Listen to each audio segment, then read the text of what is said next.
Assalamualaikum warahmatullahi wabarakatuh. Perkenalkan, nama saya Fadil Rahman Fitra Arsil dengan NIM 11012223151. Dan di video kali ini saya akan mempresentasikan tentang eh, video non fiksi tentang pupuk kompos.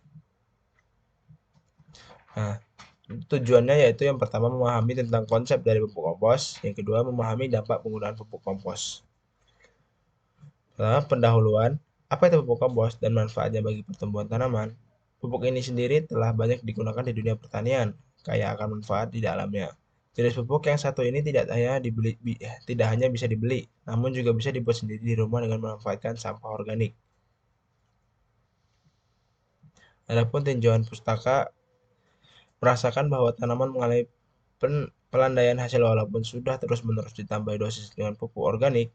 Penelitian yang dilakukan oleh Pusat Penelitian Tanah menemukan bahwa kandungan bahan organik di sebagian besar Pulau Jawa menurun hingga 1% saja. Padahal, kandungan bahan organik yang ideal adalah 5%. Kondisi miskin bahan organik ini menimbulkan banyak masalah antara lain efisiensi pupuk, rendahnya efektivitas mikroba tanah yang rendah, dan struktur tanah yang kurang baik. Akibatnya produksi cenderung turun dan kebutuhan pupuk organik terus meningkat. Sumber bahan organik yang juga jarang dimanfaatkan, sebagian besar lebih suka membakarnya. Padahal dengan membakar kita banyak kehilangan unsur hara. Sebagai contoh adalah jerami. Jika kita membakar jerami, maka kita akan menghilangkan 94% karbon, 91% nitrogen, dan 45% fosfor, 75% kalium, 30% kalsium, 70% sulfur, dan 20% magnesium. Pupuk kompos merupakan kata yang sangat familiar di telinga kita. Teknologinya pun sudah banyak bertebaran di mana-mana. Teknologi ini juga sudah disebarkan mulai awal pembangunan pertanian secara intensif. Namun sampai sekarang masih khas yang mengaplikasikannya. Alasan yang sering didengar adalah susah diaplikasikan dan tidak aplikatif. Dan adanya tambahan modal. Padahal ini sangatlah mudah. Untuk pengertian kompos sendiri adalah kompos ialah bahan organik yang telah mengalami proses pelapukan karena adanya interaksi antara mikroorganisme yang bekerja di dalamnya. Bahan-bahan organik tersebut seperti yaitu dedaunan, rumput jerami, sisa-sisa ranting, serta dahan.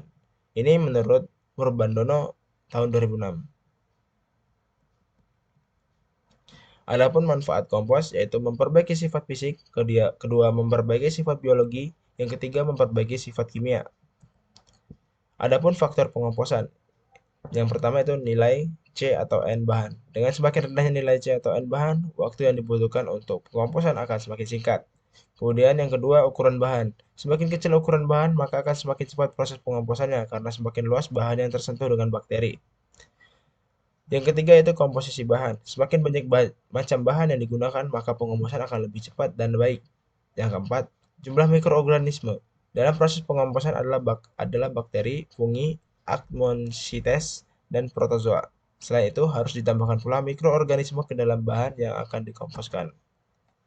Yang kelima, kelembapan dan aerasi. Biasanya mikroorganisme bekerja pada kelembapan sekitar 40-60%, dan suhu tersebut harus dijaga agar proses pengomposan menjadi optimal.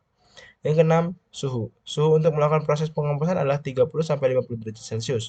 Suhu yang terlalu tinggi dapat mengakibatkan kematian pada mikroorganisme. Sedangkan pada suhu rendah, mikroorganisme tidak akan bekerja secara optimal. Yang ketujuh ada keasaman atau pH. Kesamaan pH sangat berperan dalam proses pengomposan. Kisaran pH yang baik untuk pengomposan sekitar 6,5 sampai 7,5 atau yang bisa disebut dengan netral. Kesimpulan yang dapat diambil dari buku non-fiksi ini adalah kompos merupakan bahan-bahan organik yang telah mengalami pelapukan karena adanya interaksi antara mikroorganisme yang bekerja di dalamnya. Kompos juga memiliki berbagai manfaat seperti ekonomi, lingkungan, tanah, dan juga tanaman. Lama pembuatan kompos juga dipengaruhi oleh suhu, kelembapan, derajat keasaman, dan bahan yang digunakan. Sekian video presentasi saya. Apabila ada kesalahan, saya mohon maaf. Terima kasih. Wassalamualaikum warahmatullahi wabarakatuh.